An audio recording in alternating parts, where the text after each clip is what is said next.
नमस्कार. मी गणेश पाटील, राळेरास, तालुका बार्शी, जिल्हा सोलापूर.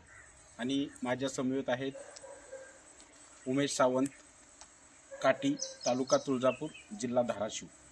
तसेच सोमनाथ गायकवाड हे स्वतः खत दुकानदार आहेत, शेळगाव, तालुका बार्शी, जिल्हा सोलापूर. आणि नवनाथ भोसले हे रिटायर मेजर आहेत. आर्मीतून रिटायर झाल्यानंतर रासायनिक सेंद्रिय पद्धतीनं शेती करण्याचा त्यांचा मानस आहे. तर आम्ही आमचे आता मित्र म्हणायला काय हरकत नाही, दत्तात्रय शेरकर यांच्या नॅचरल फार्मवर आम्ही आलेलो आहोत. तर मागील 2 वर्षापासून आम्ही संपर्कात होतो आणि कधी फोनवर बोलून, कधी व्हॉट्सॲपवर हे करून आम्ही त्यांच्या मार्गदर्शनाखाली बऱ्यापैकी सेटअप उभा केलेला आहे. आणि आज इथं आल्यानंतर आम्हाला डिकम्पोजर असेल, मायक्रोरायझा असेल किंवा NPK असेल, ह्याचं मदर कल्चर कसं तयार करायचं हे प्रामुख्यानं लक्षात आलं.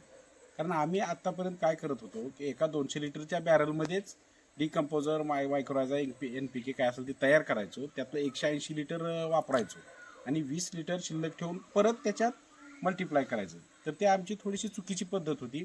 ती इथं आल्यानंतर त्याचं मदर कल्चर कसं करायचं ते आम्हाला सगळ्यात महत्त्वाचं समजल्यामुळं आम्ही इथून गेल्यानंतर तशा पद्धतीनं वापर करणार आहोत.